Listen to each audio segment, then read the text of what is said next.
Je suis née sous X il y a 48 ans et en plus prématurée. Ne me plaignez pas, ça a été le plus beau cadeau que la vie puisse me faire. Je rentrais dans cette marmite de la vie où j'avais ce puissant désir de vivre. À 8 ans, je dis à mes parents, je serai sur scène et je diffuserai mon message un jour. Lequel message? Dieu seul le sait. Et ce message-là, je l'ai touché du doigt lorsque je suis devenue infirmière. Ce message, c'était la santé, c'est bien plus que ça. Mais comment l'incarner, ce message? Comment l'incarner quand on court partout, quand on est auprès de nos malades, où ça va très très vite? On n'a pas forcément le temps, où on est fatigué, où on tient à coup de 14 tasses de café par jour pour donner le meilleur à nos malades, pour essayer d'être auprès d'eux. Comment faire?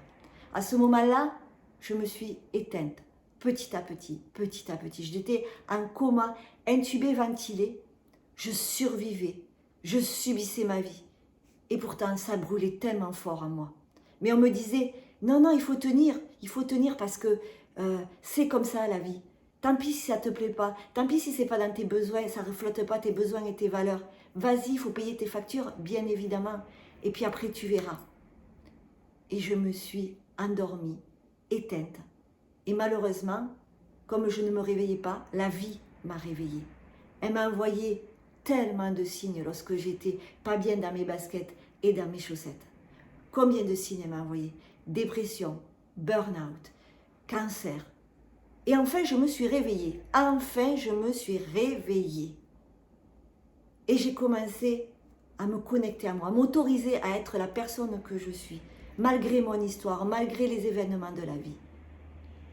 Et j'ai cheminé. Et aujourd'hui, je suis devant vous, je suis cette femme médecine, cette coach.